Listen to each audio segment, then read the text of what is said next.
Muito bem, meus amados. Como a igreja bem sabe, nós estamos caminhando no Evangelho de João Marcos. E terminamos semana passada o capítulo 7, vamos hoje começar o capítulo 8. E nós estamos vendo em toda a narrativa de Marcos o seguinte tema do Evangelho.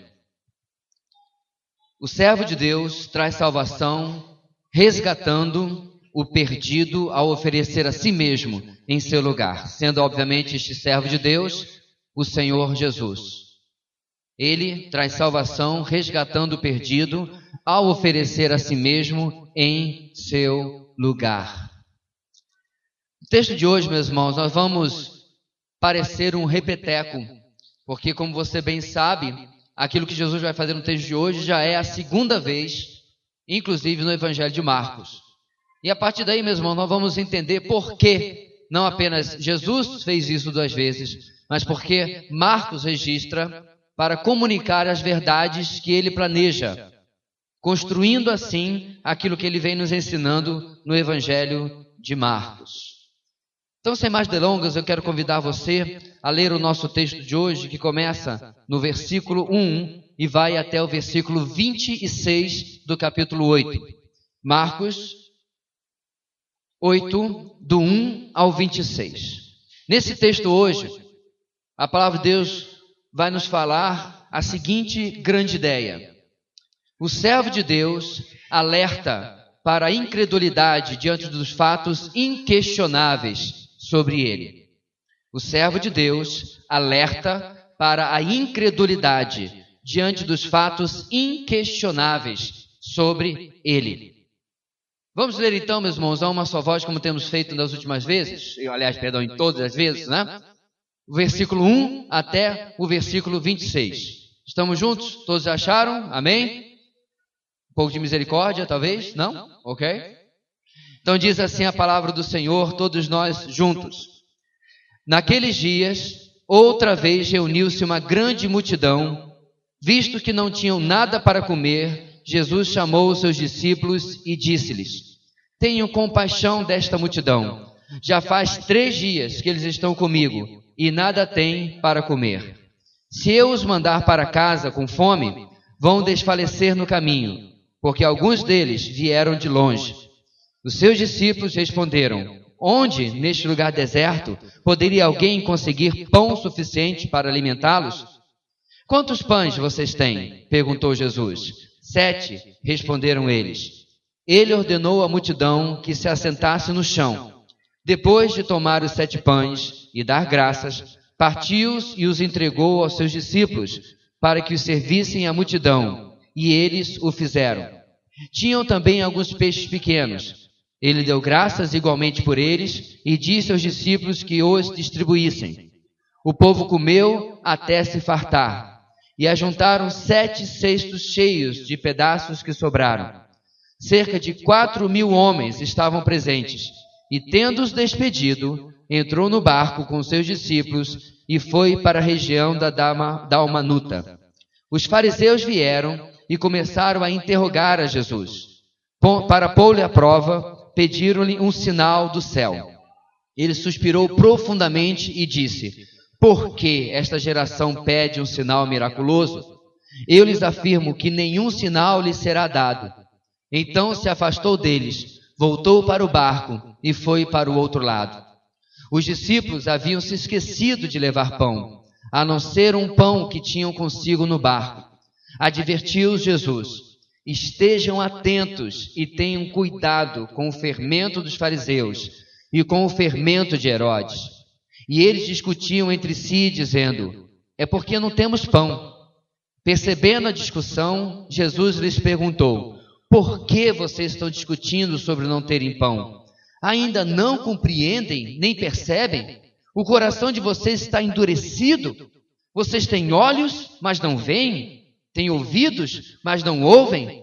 Não se lembram? Quando eu parti os 5 pães para os 5.000, quantos cestos cheios de pedaços vocês recolheram? 12, responderam eles. E quando eu parti os 7 pães para os 4.000, quantos cestos cheios de pedaços vocês recolheram? 7, responderam eles. E ele lhes disse: vocês ainda não entendem? Eles foram para Betsaida, e algumas pessoas trouxeram um cego a Jesus, suplicando-lhe que tocasse nele. Ele tomou o cego pela mão e o levou para fora do povoado. Depois de cuspir nos olhos do homem e impor-lhes as mãos, Jesus perguntou: você está vendo alguma coisa? Ele levantou os olhos e disse: vejo pessoas, elas parecem árvores andando. Mais uma vez, Jesus colocou as mãos sobre os olhos do homem. Então seus olhos foram abertos e sua vista lhe foi restaurada, e ele via tudo claramente. Jesus mandou-o para casa, dizendo: não entre no povoado.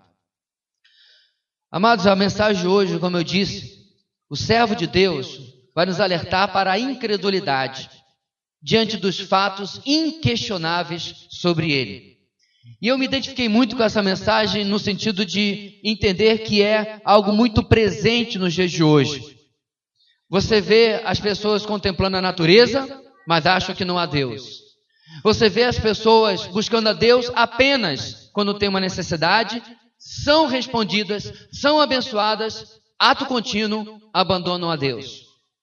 Então nós vemos, meus irmãos, que há uma incredulidade vigente na nossa sociedade, nos nossos dias, a despeito de quem Deus é.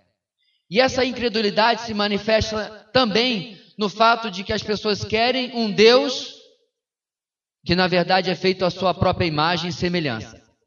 É um Deus self-service. É um Deus que as pessoas montam como um Frankenstein divino, na medida que eles querem que esse Deus seja quem eles precisam e não quem ele realmente é. E diante disso, meus irmãos, a incredulidade vai se manifestar de diversas formas. Incredulidade não é apenas não acreditar em Deus, mas também é não acreditar em parte daquilo que Deus é, parte daquilo que Deus fala e principalmente parte daquilo que Deus deseja de mim ou de você. Essa noite, meus irmãos, a palavra de Deus vai nos voltar novamente para os atos de Jesus e nos confrontar diante desses atos com quem ele realmente é. 3 lições o texto de hoje vai nos trazer, para nos comprovar o que nós acabamos de falar, que ele vai nos alertar para a incredulidade diante dos fatos inquestionáveis sobre ele. Primeira verdade, a primeira lição, meus irmãos, está nos versículos 1 até o versículo 10. E vai nos ensinar o seguinte: o sinal repetido pelo servo revela a incredulidade mesmo dos que andam com ele. O sinal repetido pelo servo, o milagre repetido pelo servo, revela a incredulidade mesmo dos que andam com ele. No versículo 1 até o versículo 10, nós temos a segunda multiplicação dos pães e dos peixes. No capítulo 7, nós vimos sobre a primeira multiplicação. Lá nós vimos que Jesus já havia feito isso uma vez e agora ele faz novamente. E como eu já falei, meus irmãos, várias vezes, preste bastante atenção. Jesus nunca fez nada por fazer. Você entendeu isso? Jesus não estava entediado. Ele não queria entreter as pessoas. Ele nunca fez nada por fazer. Todos os seus movimentos eram milimetricamente calculados. Da mesma maneira, o Espírito Santo nunca inspirou um escritor sagrado para que escrevesse qualquer coisa. Marcos não estava escrevendo lá, e ele, ou Pedro, que foi o seu ajudante, no sentido de lembrar as coisas que Jesus fez, eu lembrei de tal coisa, põe aí também, que isso aí é bom. Não. Há um propósito. E é isso que nós queremos buscar, meus irmãos, o porquê Jesus repete o milagre, repete o sinal que ele havia feito anteriormente. E qual o objetivo por trás disso? A segunda multiplicação dos pães possui semelhanças e diferenças para com a primeira. As diferenças apontam para o porquê Jesus fez 2 vezes a mesma coisa.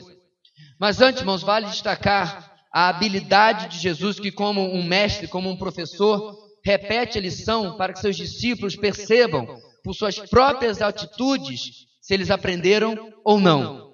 Eu sou professor, vários aqui são também, e de vez em quando a gente volta lá atrás. Eu fiz isso agora esses dias, e toquei num assunto do segundo bimestre.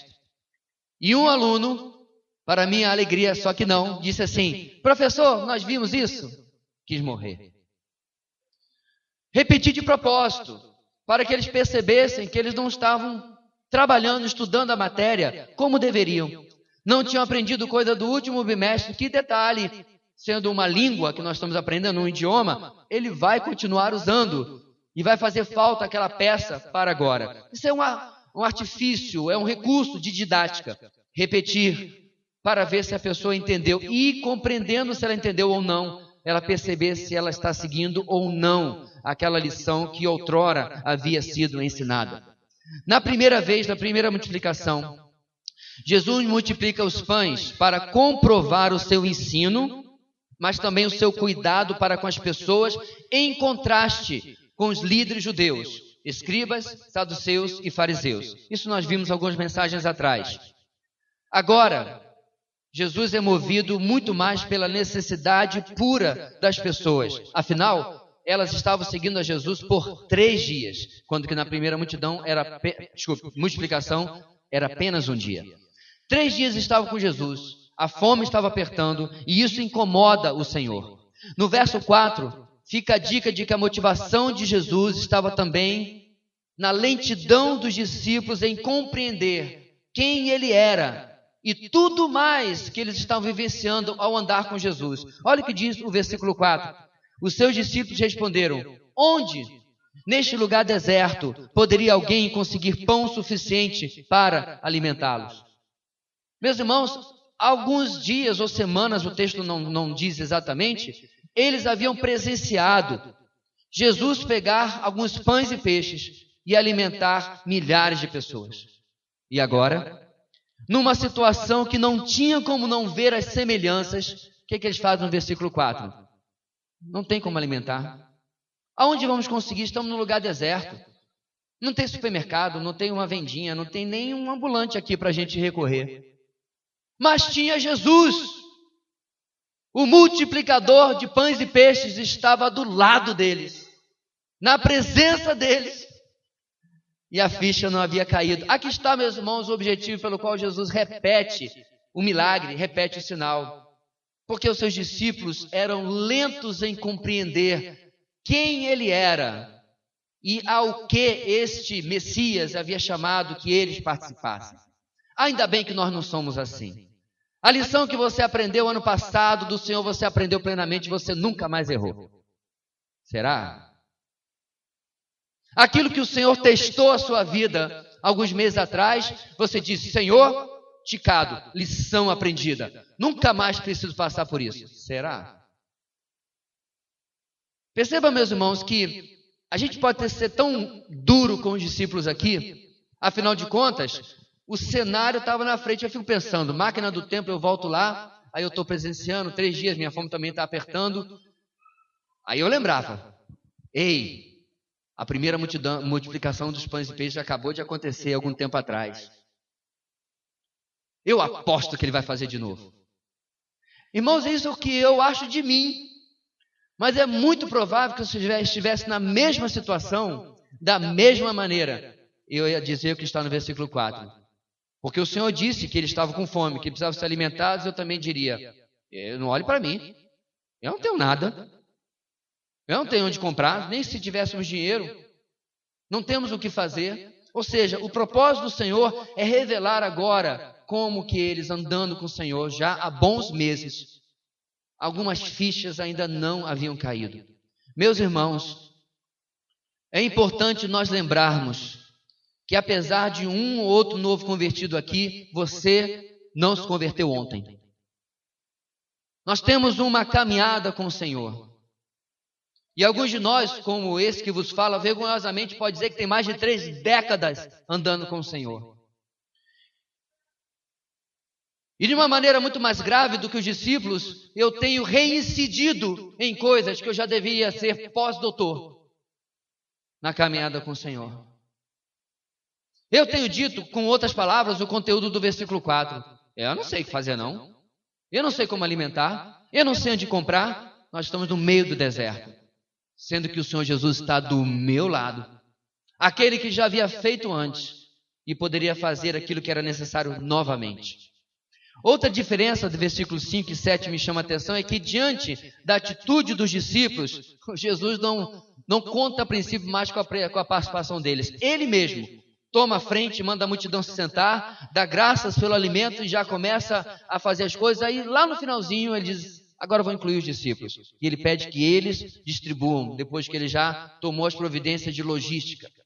Eu vejo o Senhor um tanto quanto já impaciente. E o nosso Senhor nunca fica impaciente, meus irmãos, de forma injusta. Ele não é igual a mim. Ele não é igual a você. Quantas vezes eu sou impaciente porque eu sou pecador? E a minha tolerância às vezes é 0 quando devia ser 10. Mas ele está impaciente porque diante do que esses homens têm presenciado, a atitude deles não poderia ser mais essa. Diante do que eles têm vivenciado, era esperado deles algo diferente. E então a multidão é alimentada, já começa a se contabilizar os restos, os pedaços que sobraram. No versículo 8 a 10, que é o final do nosso trecho aqui, nós percebemos uma outra diferença que está nos números. Antes, na primeira multiplicação, 5 pães alimentaram 5.000 e sobraram 12 cestos. 5 pães alimentaram 5.000 e sobraram 12 cestos cheios. Curiosamente, um cesto para cada discípulo. Agora, na segunda multiplicação, 7 pães, um número maior, deveria dar mais comida. Se a gente for seguir apenas uma lógica matemática, né? Mas Jesus não era de exatas, ele era de humanas. Alimentou 4.000, uma multidão menor.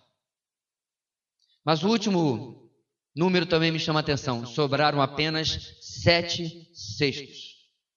Alguns comentaristas, meus irmãos, acreditam que essa diminuição na intensidade, vamos chamar assim, do milagre, aponta para um recado de Jesus aos seus incrédulos discípulos.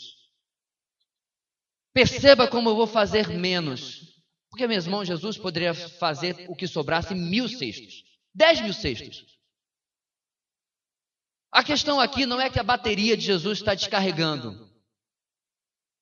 Não é que o poder dele está menor, ele tem que colocar o anel na lanterna lá para poder recarregar. Jesus não é super-herói de história em quadrinhos.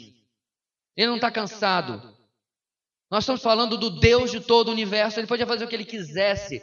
Quando Jesus restringe o seu poder, há uma mensagem embutida. Vocês, discípulos, não estão acreditando no que eu fiz de mais. E agora então eu vou fazer de menos para revelar a incredulidade de vocês. Pastor, mas Jesus não está sendo muito duro com esses homens, não? Irmãos, aqui estão, não estão os 12, porque um ia roer a corda, como a gente bem sabe, né? Mas aqui estão 11 dos 12 homens com os quais Jesus iria transformar o mundo. Sabe o que eu vejo, meus irmãos? Muitas vezes nós achamos que esse tipo de tratamento é duro porque nós nos colocamos no lugar deles. No sentido de que o Senhor não deveria nos tratar dessa maneira.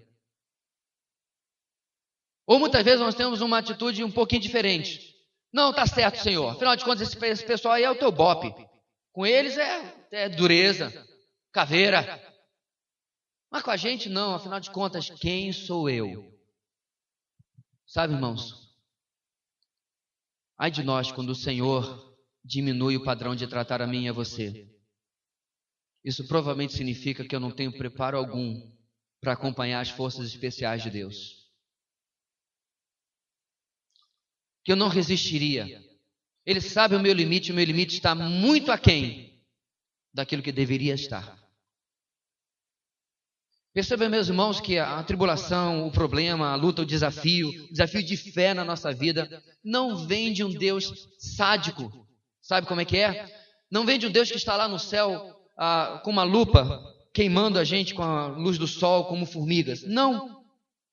Não vem de um Deus que não tem o que fazer, então vai trazer problema na nossa vida. Vem de um Deus que está moldando, trabalhando, calejando a nossa vida para desafios maiores. Para sermos usados de uma maneira mais profunda, mais intensa. E quando nós reclamamos dessas lutas, na verdade nós dizemos, Deus, eu não quero o teu tratamento, eu não quero a tua prova, eu não quero que o Senhor revele, nem para mim nem para o Senhor, quem eu de verdade sou. Uma última lição desse trecho parece estar na localização dessa multidão. Por quê? Na verdade, na localização e na característica.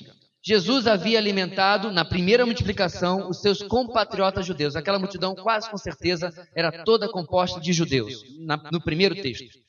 Agora, ele alimenta uma multidão que provavelmente era misturada de judeus e gentios, que seguiam a Jesus agora em terreno mais próximo, fora de Israel, já por 3 dias. O Messias, o servo de Deus, estava preparando a união de todo e qualquer homem debaixo do seu reinado. Ele está costurando, irmãos, mostrando através de Marcos agora, escrevendo, que o reino dele não era apenas para o seu povo judeu, mas era para todos. Lembra da mensagem da semana passada? Ele liberta a filha da mulher cirofenícia. Ele cura aquele surdo e com problemas de fala, de certa forma mudo, gentios, mostrando que aquilo que ele veio trazer, o evangelho do reino, não era apenas para um, mas para todos. Tudo isso estava dentro do que Jesus estava ensinando. E principalmente a quem? Os 12 homens que estavam andando com ele. Para que eles aprendessem que o sinal repetido por ele, o servo de Deus, revelava a incredulidade até deles, os discípulos, que estavam andando com Jesus. Será, meus irmãos, que na nossa vida nós temos experimentado sinais de Deus, intervenções de Deus. Isso deveria, já com o tempo e com a intensidade, nos transformar em pessoas diferentes daquela que hoje nós somos. Como é que está o nível da sua fé? Como é que está a firmeza da sua fé? Nesta semana, uma amiga minha, ela trabalha num projeto de evangelismo e um ministério social em um lixão, numa determinada cidade. Eu prefiro não dar os detalhes, porque esse vídeo vai estar disponível publicamente, então deixa assim. Então ela trabalha num lixão como nós temos aqui na nossa cidade. E aí, por uma confusão de informações que ela não teve controle, a criminalidade da região começou a ameaçar a vida dela e das pessoas. Ela não tem mais marido, ela tem uma filha apenas. Há alguns homens que trabalham lá, mas ninguém está armado. E eles eram literalmente, completamente indefensáveis diante se a criminalidade quisesse fazer alguma coisa. Alguém disse que os criminosos estavam ficando com uma parte daquilo que era doado para o projeto social. Uma mentira. Mas a criminalidade achou que era ela que tinha falado isso. Eu vou encurtar a história dizendo que depois, graças a Deus, Deus trouxe à luz a verdade e a coisa amainou e se dissipou. Mas a minha amiga, meus irmãos, falou uma coisa, já a conheço há mais de 20 anos, que achei impressionante. Ela tinha compartilhado comigo, indicação minha, que ela leu o livro dos Mártires, de John Fox, eu recomendo a qualquer pessoa. Um livro maravilhoso. E ela, lendo aquele livro, ela disse assim: Senhor, eu quero ir para a Nigéria, eu quero para não sei aonde, eu quero estar aí, onde o pessoal está pagando com a vida. E ela disse assim: pastor, o que eu passei revelou como meu coração é vaidoso, como meu coração é altivo. Eu tremi nas bases, eu mandei minha filha para fora do estado para ficar protegida diante da ameaça de meros bandidos brasileiros aqui, dos quais eu podia simplesmente parar o projeto e ir embora e a minha vida estava resguardada. Eu chorei na presença de Deus, eu tremi, eu perdi sono. Ela me mandou áudios pedindo que eu orasse, explicando a situação. Coloquei o nome dela em oração aqui na sexta-feira. Mas Deus usou aquilo, segundo ela, para mostrar que a gente acha que está preparado. Mas da mesma forma, meus irmãos, Deus estava trabalhando a vida dela para coisas maiores, para desafios maiores. Quer ser usado por Deus? É bonito cantar, né? Usa-me.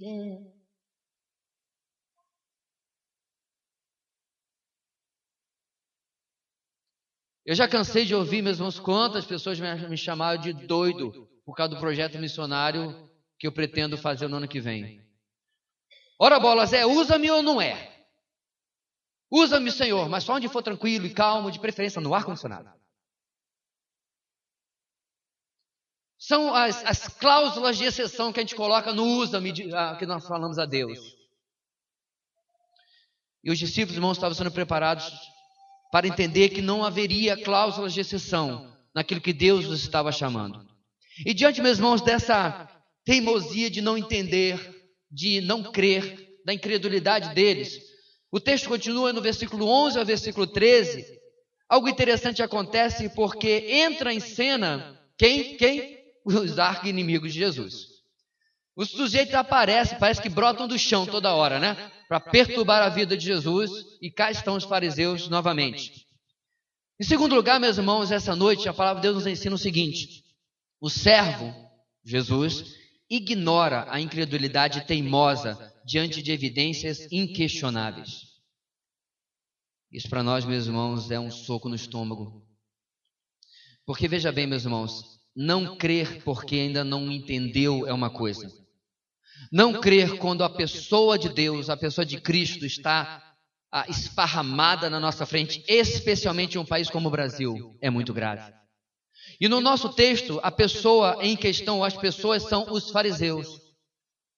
Eles chegam até Jesus e pedem um sinal. E Jesus vai falando para eles o seguinte: não vou dar sinal nenhum.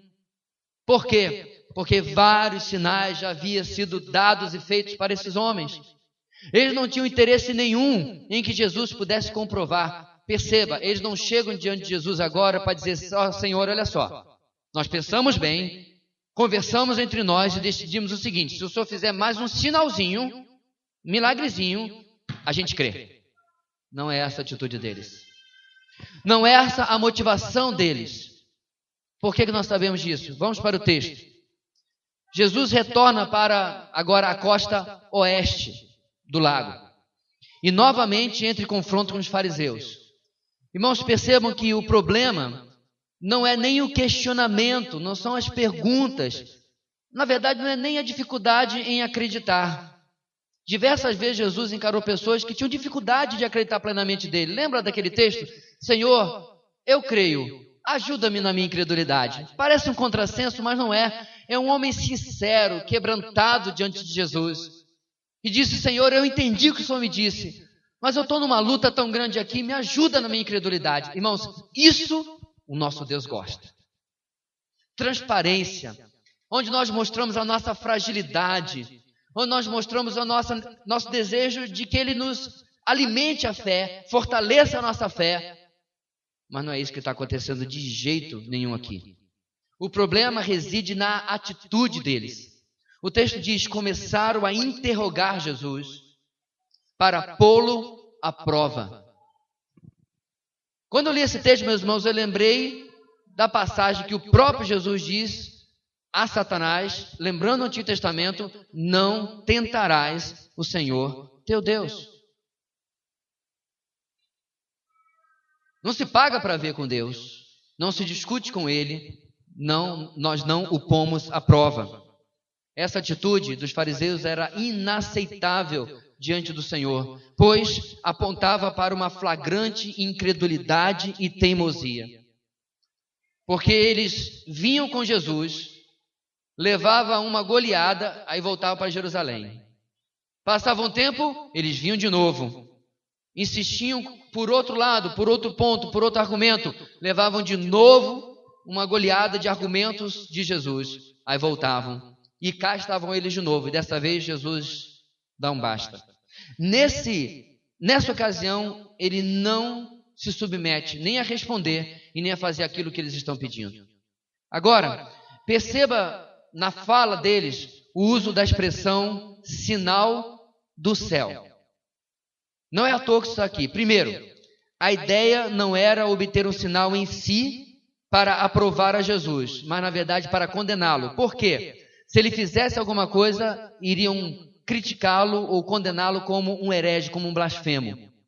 Como alguém que arrogava a si algo que deveria ser de Deus. Então eles queriam pegar Jesus, fazer uma pegadinha com ele, passar uma rasteira nele, em que ele fazendo alguma coisa, ele pudesse ser acusado, como o acusaram quando ele perdoou os pecados daquele homem. Lembra? Quando ele fez tudo o que ele já fez agora, ainda já em Marcos, e eles o acusavam logo depois de estar fazendo alguma coisa de errado. Segundo, a palavra sinal, que significa nada mais do que milagre, aponta para uma demonstração, preste atenção, visível do poder de Deus. Sinal está ligado à visão. É algo que seja concreto e que fortaleça uma fé que, na verdade, é uma fé no invisível. Por que o sinal tem essa característica, irmãos? Porque o sinal torna palpável algo que nós sabemos, mas ainda não vimos com os nossos próprios olhos. Quer ver só? Moisés, vai lá, diga para o povo que eu sou, lhe enviou. Aí Moisés, mas como eles saberão isso? O que Deus faz? O que você tem na mão? É um cajado? É uma vara? Joga no chão. Aí a vara se transforma numa cobra. Coloca a tua mão no peito. Aí Moisés colocou, quando tirou ela estava leprosa. Sinais. Para que aquele povo lá no Egito não chegasse assim, Moisés, tu ficou muito tempo no deserto, está com insolação, menino. Está com mania de grandeza. Eles precisavam de uma comprovação sobrenatural física daquilo que Moisés estava falando, que era apenas um conceito abstrato. E assim Moisés fez. Mas aí continua. Vira e mexe. Quando o faraó apertava, o povo duvidava mais um pouco. E aí veio a primeira, a segunda, a terceira, a quarta, até a 10ª praga, mostrando o quê? O poder de Deus, o eu sou, Yahweh, destronando Deus, D minúsculo, por Deus dos egípcios. Cada praga no Egito acabou com a fama e o poder de um falso Deus da mitologia egípcia. Qual foi o último Deus destronado? O próprio faraó. Quando o filho do faraó morre, debaixo da mão do Deus dos hebreus, diz o texto, meus irmãos, que até alguns egípcios saíram do Egito na companhia dos hebreus. Porque eles foram impactados agora com o quê? Com um sinal. Eles viram uma comprovação física de quem era esse Deus que Moisés pregava. Então perceba, meus irmãos, quando eles pedem um sinal, tem a ver com a visão. Mas aí, diante disso, Jesus dá um profundo suspiro, que demonstra o seu cansaço diante da incredulidade daqueles homens. Na verdade, literalmente, Marcos escreveu que ele suspirou profundamente no Espírito. Ele já havia dado variados e inquestionáveis sinais de quem ele era, mas a dureza do coração deles, a incredulidade teimosa os impedia de vê-lo, de perceber isso fora da sua visão míope da religiosidade. Eu creio, meus irmãos, que essa expressão que ele suspirou profundamente no Espírito complementa as duas dimensões completamente opostas em que se encontravam Jesus e os fariseus. Jesus na dimensão do Espírito, eles na dimensão da religião e da carne. Por que isso é importante para nós, meus irmãos? Porque quando nós tentamos compreender apenas intelectualmente as coisas de Deus, e não também a razão na unção e na direção do Espírito Santo, nós não conseguimos compreender o que Deus está de verdade fazendo. Sabe por que nós duvidamos muitas vezes? Porque nós estamos confiando apenas na visão. Nós andamos, neste caso, pelo que nós vemos e não por aquilo que nós cremos. Pastor, por que o senhor está falando tanto de visão e de crer? Porque, meus irmãos, isso tem muito a ver com a nossa fé. Tomé, vimos o Senhor. Tomé olhou para aquele pessoal lá, os 10, 11 com ele, Judas já tinha ido embora. O que Tomé diz? Se eu não colocar a mão não colocar o dedo na sua mão e no seu lado, de maneira nenhuma crerei. Passado um dia, lá estava Jesus de novo e Tomé está no meio deles agora. Se eu tivesse falado Moisés, eu tinha que dizer, Moisés, sai daí que é o lugar de Tomé, né? Lá estava Tomé, e o texto diz que Jesus se vira para ele e diz, Tomé, põe o teu dedo aqui. Não é que não, tá, irmãos? O cravo entrava no pulso. Põe o teu dedo aqui. Põe o teu dedo no meu lado. Não sejas incrédulo, mas crente. E aí Tomé, agora que ele viu, ele diz aquela frase maravilhosa, Senhor meu e Deus meu. E aí Jesus diz para ele, olha, porque você viu, você creu, bem-aventurados que não viram, não tiveram sinal e creram. Por exemplo, nós aqui esta noite. Pelo menos uma boa parte de nós. Perceba, meus irmãos, que a visão está tudo aqui relacionado. E nós vamos voltar a ela no próximo ponto, mas eu não quero me antecipar. Finalmente, meus irmãos, para terminar, Jesus fala algo interessante. Ele diz, esta geração incrédula, que aponta, meus irmãos, para o Israel daqueles dias, tão incrédulo quanto o Israel de muitos momentos no passado. Perceba, meus irmãos, em João capítulo 1, versículo 11, João diz que ele veio para os seus e os seus não o receberam. Quem são esses? Exatamente os judeus que nós estamos tratando aqui nesse texto. Deveriam receber o Messias de braços abertos, de coração quebrantado, mas não receberam. Por isso que ele diz, esta geração incrédula, esta geração resistente, esta geração incredulamente teimosa, essa geração de coração endurecido.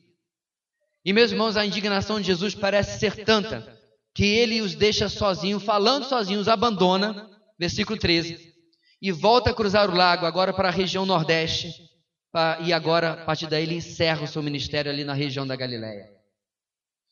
O sinal repetido pelo servo revela a incredulidade mesmo dos que andam com ele. O servo ignora a incredulidade teimosa diante de evidências inquestionáveis. Será, meus irmãos, que o servo de Deus, Senhor Jesus, tem visto em mim uma incredulidade teimosa? Será que eu tenho resistido às evidências que o Senhor tem colocado na minha vida? Do seu amor, da sua graça, da sua misericórdia? Eu tenho um coração quebrantado, um coração contrito, principalmente, eu tenho uma vida devotada ao serviço do meu Rei?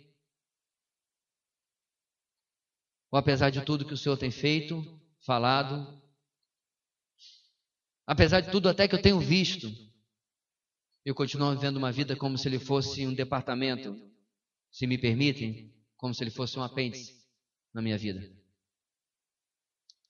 Terceira coisa, meus irmãos, que esse texto nos ensina hoje, está na seção maior do nosso texto. O servo adverte sobre como a incredulidade afeta o discernimento espiritual. O servo adverte como a incredulidade afeta o discernimento espiritual.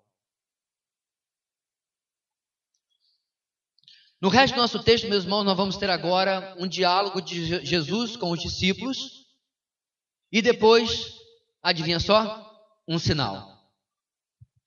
Nós vamos ter Jesus conversando com eles e depois fazendo um milagre. E é isso tudo que está no nosso terceiro ponto, comprovando aquela tese que está lá depois do número 3. Sua atenção se volta de novo agora para os seus discípulos. Ele deixa os fariseus falando sozinhos, entra no barco dos seus discípulos. Por quê? Há uma preocupação de Jesus para com aqueles que ele está formando como seus sucessores, como os continuadores da sua obra. Para que eles sejam, especialmente, irmãos, totalmente opostos aos religiosos, aos fariseus dos seus dias. Para que eles sejam, meus irmãos, a antítese da incredulidade teimosa daqueles homens. Os fariseus eram um modelo do que havia feito o povo de Israel desviar-se do Senhor durante toda a sua história. E os discípulos precisavam compreender isso e se afastar dessas atitudes e desse comportamento, e especialmente da dureza desses corações. Começo do nosso texto, versículo 14 e 16, então, algo acontece. Os discípulos agora é que não têm o que comer. Semelhante à multidão que havia sido alimentada com apenas 5 pãezinhos e alguns peixes, o texto não diz exatamente, agora são os discípulos que não têm o que comer a não ser por um pão apenas. Eles esqueceram de levar mais pão, mais alimentos, mais mantimentos, talvez porque Jesus partiu de forma abrupta, de forma rápida.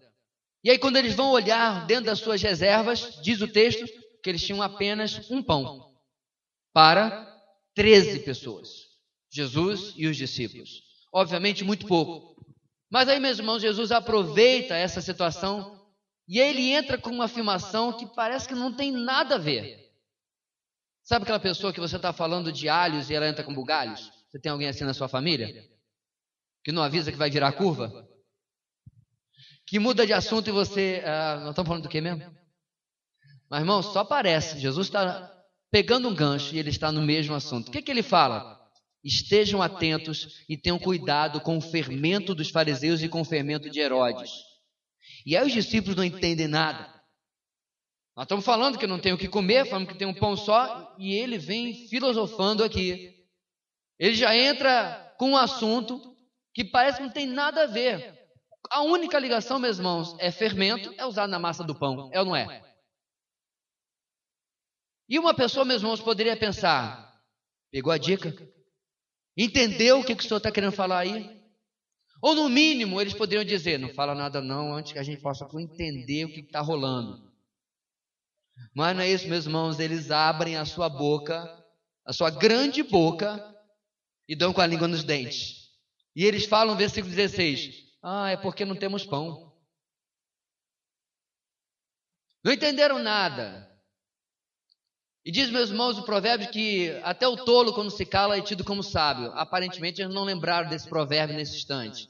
E resolveram falar. E diante do que ele fala, meus irmãos, diante daquilo, Jesus vai dar agora um discurso em perguntas retóricas para eles. Mas antes disso, é importante salientar que o fermento era uma metáfora comum no pensamento judaico. E sempre significava o seguinte, algo que modificava ou corrompia a natureza original de alguma coisa. Inclusive, isso nos prova quando a gente lembra do pão da Páscoa. Lembra? Era o pão sem fermento. Por quê? O pão que foi instituído na festa da Páscoa, no dia da última praga do Egito, ok? Foi instituído porque era uma refeição rápida. O pão sem fermento era um pão rápido de ser feito, porque não tinha que esperar o fermento fazer efeito e a massa crescer. Então era um pão que se comia com rapidez e que demonstrava que eles tinham saído rápido do Egito. Depois que Faraó deu autorização, eles, por aqui. Porque logo depois Faraó iria mudar de opinião e iria persegui-los através do deserto até chegar até o Mar Vermelho. Como você bem, tenho certeza, conhece a história. Então, o pão sem fermento, o pão asmo, como a gente chama, já demonstrava, meus irmãos, que o fermento, ou pelo menos o significado metafórico dele, era conhecido da cultura judaica. Aparentemente, a ficha não cai para os discípulos. E o que eles falam? É porque não temos pão. Jesus está falando aí de Herodes, fariseus, mas ele está preocupado com a nossa barriga. Não entenderam nada. E aí no versículo 17, meus irmãos, percebendo a discussão, Jesus começa uma série de 7 inquisições. Diante do fato óbvio de que eles não entenderam, Jesus intervém. Ele os repreende. Agora, não exatamente porque eles não compreenderam a pergunta, mas porque eles não compreenderam o que estava por trás da pergunta, o todo do que eles estavam vivenciando e vivendo ao lado de Jesus. E aí ele entra, meus irmãos, com essas perguntas como se fossem uns murros investidos contra os discípulos. Quais são elas? Ele pergunta, por que vocês estão discutindo sobre não terem pão? Ou seja, vocês não entenderam nada. Vocês estão demais fixados naquilo que se vê e perdem de perspectiva completamente aquilo que não se vê. Vocês estão preocupados com o alimento, e eu estou falando de algo mais profundo. Vocês estão preocupados com aquilo que você apalpa, que lhe dá segurança? Ora, bolas, quem não fica seguro de você olhar sua despensa cheia no começo do mês, não é verdade? Quem não fica um pouquinho preocupado se no dia 21 a despensa já não está tão cheia assim, e muito menos a conta bancária?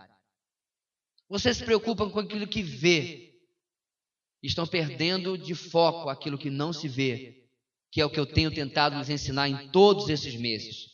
Segunda pergunta, ainda não compreendem, nem percebem? Ou seja, vocês não têm discernimento e entendimento das coisas espirituais. Você sabe muito de pescar, você sabe muito de pão, mas vocês não estão entendendo as coisas espirituais. Meus irmãos, como é perigoso nós andarmos com o Senhor anos e anos e anos e sermos superficiais na nossa caminhada com Ele. O que revela, pastor, a nossa superficialidade? Uma das coisas, meus irmãos, é a nossa reação diante das lutas, como nós já falamos nessa mensagem. Eu não reajo bem. Eu posso reagir até sem desespero, mas eu ajo sem saber o que está acontecendo. E pior, quando a luta vem, passa, eu não entendi nada. Quer ver só, meu irmão? A última tribulação que você teve na vida, você aprendeu o quê? Porque ela deveria revelar algumas coisas sobre Deus e sobre você. Sobre quem o Senhor é e sobre quem você é. Ela deveria revelar alguma coisa sobre o que Deus quer lhe falar sobre a sua vida.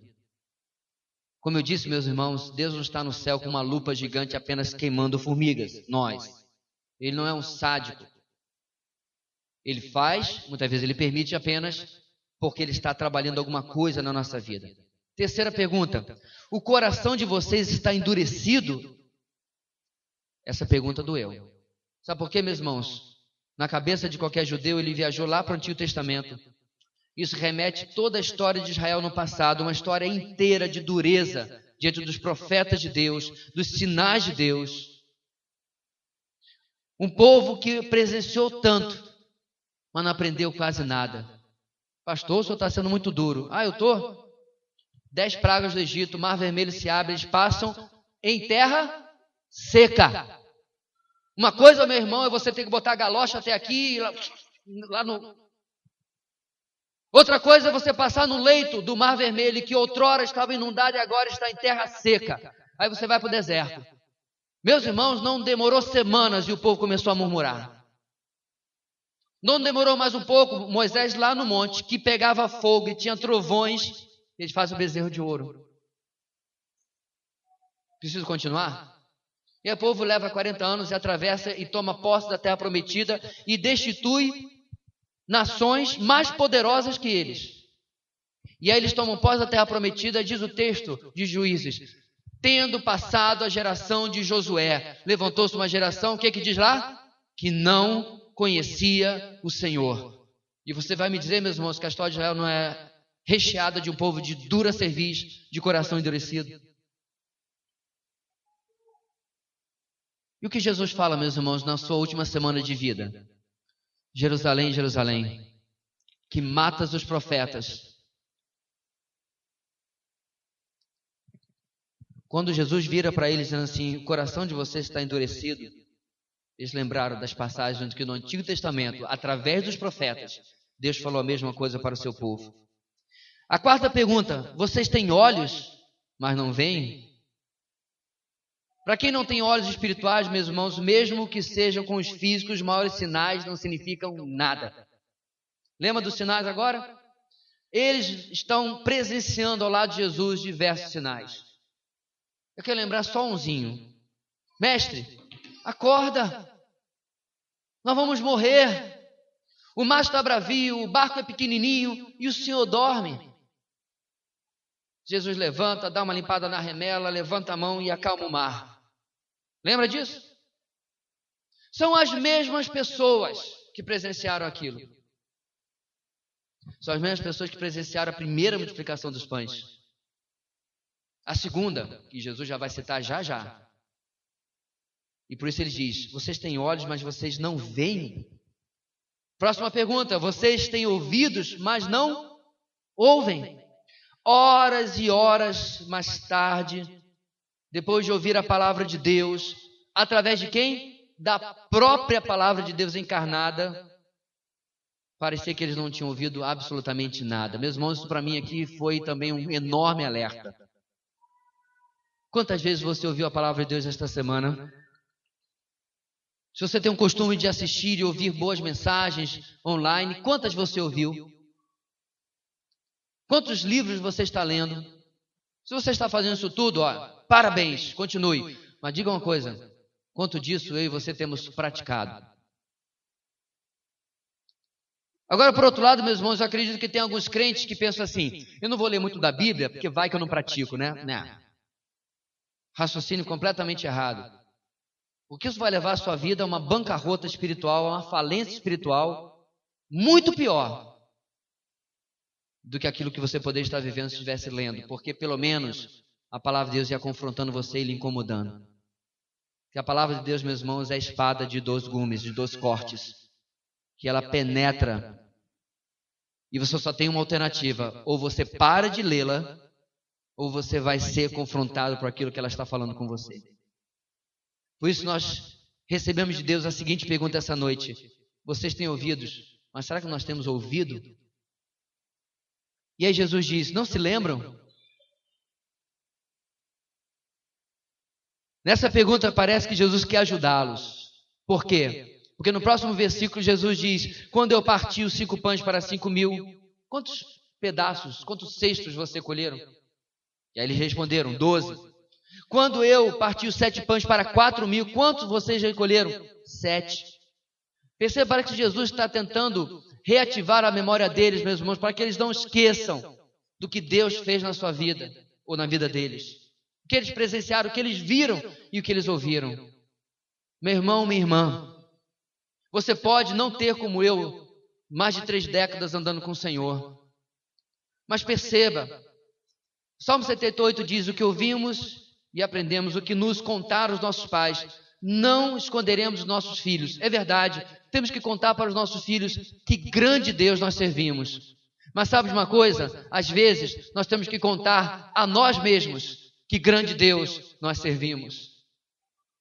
Quando você estiver de joelho clamando a Deus por qualquer situação na sua vida, diga assim: Senhor, eu sei que tu podes agir hoje como tu agiste em 89 na minha vida quando fizeste tal coisa, quando agiste na minha vida em 95 quando fizeste tal e tal coisa. Perceba que você não está lembrando para Deus, não. Porque Deus sabe tudo o que aconteceu na sua vida. Para quem você está lembrando quando você ora assim, irmão? Para si mesmo. Você está lembrando a história de Deus na sua vida. Sabe por quê, meus irmãos? Várias e várias vezes eu me ajoelhei em desespero, sem saber o que fazer, o que pensar, como agir, que providência. Qual era o próximo passo? Não sei. E aí eu comecei a lembrar da palavra e do que Deus havia feito na minha história. E no meio da oração, o clamor se transformou em adoração. Porque o Deus que fez é o Deus que faz e é o Deus que fará. Vocês não se lembram? Você se lembra, meu irmão, do que Deus tem feito na sua vida? Você se lembra do que Deus tem operado na sua vida? Você se lembra como a boa mão do seu Deus esteve sobre você? Você não se lembra? E finalmente Jesus pergunta: vocês ainda não entendem?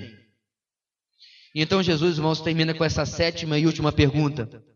Eles não entenderam ainda quem ele realmente era, quem ele esperava que ele se tornasse como seus discípulos, principalmente de toda a missão que eles estavam sendo chamados para andar com Jesus. Eles ainda estavam preocupados com só temos um pão. Nosso texto termina, meus irmãos, mudando de cenário. Agora Jesus chega em Betsaida. E ele chega ali naquele povoado. E logo a atenção de Jesus é chamada para um cego. E como eu disse, meus irmãos, o Senhor, que é soberano sobre tudo, está controlando todas as situações, e Ele prepara isso porque Ele tem uma mensagem, Ele tem algo a ensinar aí. Nesta cidade, Ele encontra esse cego e não há como nós não fazermos um paralelo entre a cura desse cego, preste atenção, e a cura do surdo, lá no capítulo 7. Por quê, meus irmãos? Porque as duas curas não foram colocadas à toa. Elas foram colocadas para ilustrar um ponto, um argumento. Ou seja, a cura era maior do que apenas devolver a saúde para aquelas pessoas. É isso que muitas vezes as pessoas não percebem quando leem a Bíblia. Ah, Jesus curou, então Ele vai me curar também. Pode ser que não. O texto fala claramente que para Jesus, de resfriado, a pior doença que possa existir, para ele é a mesmíssima coisa. Então ele pode curar ou pode não curar. Não foi por esse objetivo, meus irmãos, que o texto está no capítulo 7 da cura e do capítulo 8 da cura de novo. Há uma mensagem maior por trás aí. Agora, essa cura do capítulo 8 tem 3 atos. parece que ela é dividida em etapas. Qual é o primeiro ato? Após cuspir nos olhos do cego e impor-lhes as mãos, Jesus pergunta ao homem se ele vê alguma coisa. Então o homem responde. Desculpe, essa pergunta Jesus nunca fez a ninguém, nem antes nem depois. Mas aí então vem, na verdade, meus irmãos, o segundo ato.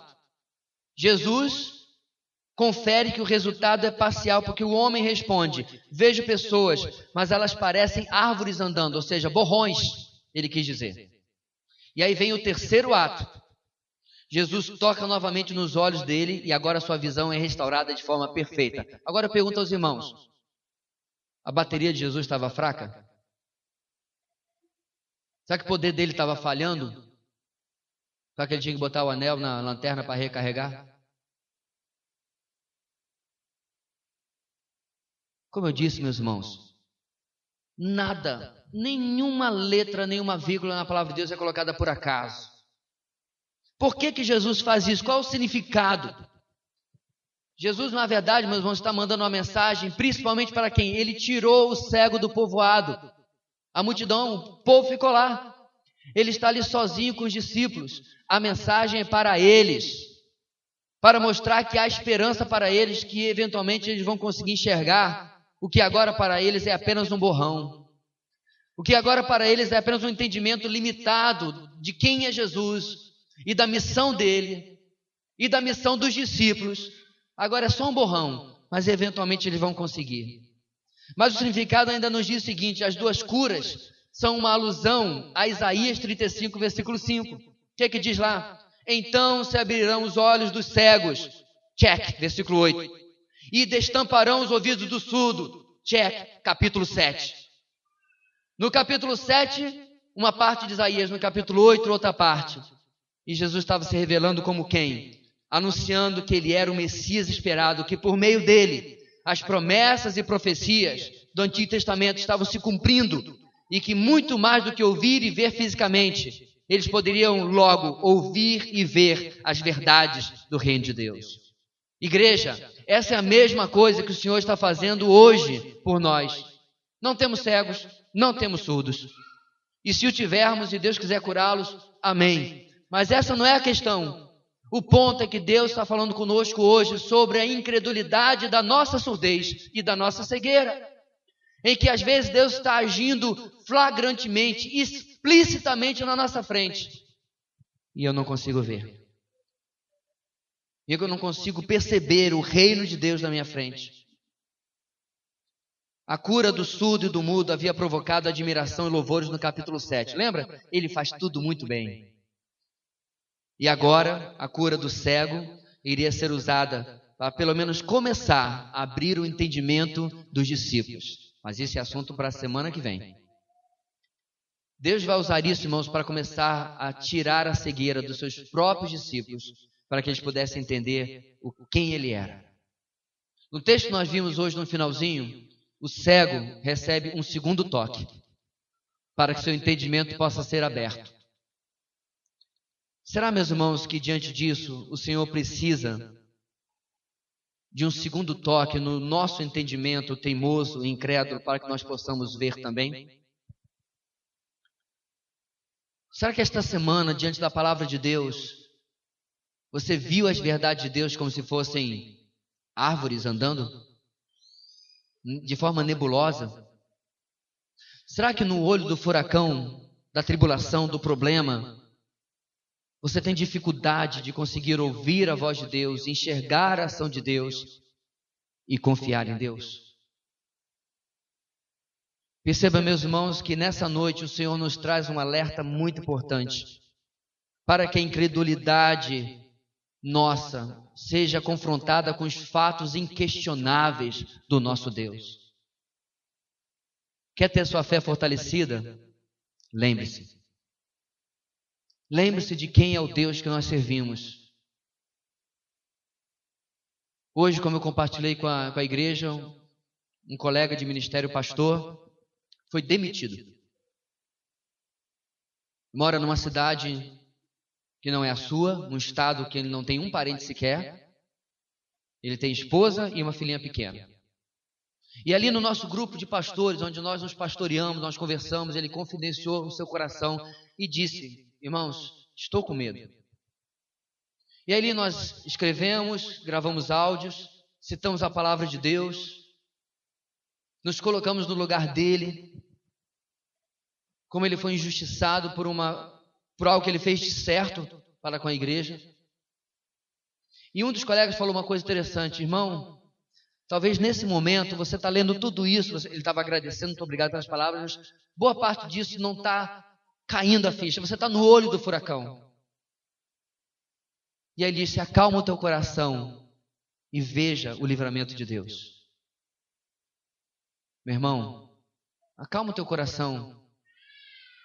Pode ser que você não esteja passando por uma grande tribulação, mas seu coração está agitado, como de Marta, a irmã de Maria, ocupado com tantas coisas. Acalma o teu coração diante do Senhor. Dá 2 passos para trás e olha o grande quadro que o Senhor está pintando na sua vida, do que Ele está fazendo. Não se atenha a uma situação, a um pão. Lembra que quem está ao seu lado dentro daquele barquinho é aquele que poderia multiplicar tanto aquele pão que o barco afundaria diante do peso. E creia, meu irmão, muito diferente do fermento dos fariseus, que o Senhor está fazendo tudo o que Ele precisa fazer para que você possa vê-lo e ouvi-lo, para que você possa percebê-lo, para que você possa estar com Ele a cada dia da sua vida, andando com uma fé fortalecida e muito diferente da incredulidade que a mensagem de hoje denuncia. Se você está hoje conosco, e grande parte dessa mensagem aqueceu seu coração, mas parece algo inalcançável para você, eu vou lhe explicar por quê. Não é porque você seja pior do que eu ou de qualquer pessoa aqui, e muito menos porque qualquer pessoa aqui seja melhor do que você. Não é porque você tem dificuldade de compreender. A razão por que tais conceitos parecem tão distantes ou altos demais para você alcançar é simplesmente porque você precisa que o Espírito Santo traduza, interprete, abra seus olhos, abra seus ouvidos para entender tudo aquilo que a palavra de Deus falou hoje. Você precisa nascer de novo. Você precisa entregar a sua vida a Cristo como seu Senhor e Salvador. Você precisa experimentar a nova vida que lhe permite olhar para a palavra com os olhos do Espírito, ouvir a palavra com os olhos do Espírito, e aí sim poder entender o que Deus está falando hoje. E eu espero sinceramente que você não recuse o segundo toque do Senhor na sua vida, onde Ele vai lhe dar completa visão para você poder entender tudo isso. Não vá embora essa noite sem dizer para o Senhor: Senhor, eis aqui a minha cegueira, eis aqui até a minha surdez. Abre os meus olhos, abre os meus ouvidos, para que eu possa compreender o que o Senhor deseja fazer na minha vida. Vamos orar. Deus querido, a incredulidade, ó Deus, está presente em toda a Tua palavra, de Gênesis a Apocalipse, como um alerta, tão claro como o texto de hoje. A incredulidade que é o fermento que corrompe a massa da nossa confiança no Senhor, da nossa dependência do Senhor. Nos ajuda esta noite, ó Deus, para tomar a Tua palavra para nós como aquilo que ela verdadeiramente é, a palavra de Deus, para que ela possa confrontar, ó Deus, a nossa vacilante fé, às vezes, até, mesmo que seja contraditório, a nossa incrédula fé, a nossa teimosa fé, de ver o multiplicador dos pães ao nosso lado e dizer: eu não sei como alimentar. De ver o multiplicador de pães ao nosso lado e dizer: eu só tenho um pão.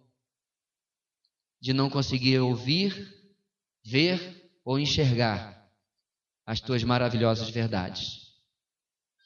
Ajuda, Deus, e aprofunda que isso se torne em nossa vida em testemunho vivo daquilo que o Senhor deseja fazer através de nós. Em nome de Jesus que nós oramos, hoje e para sempre. Amém e amém.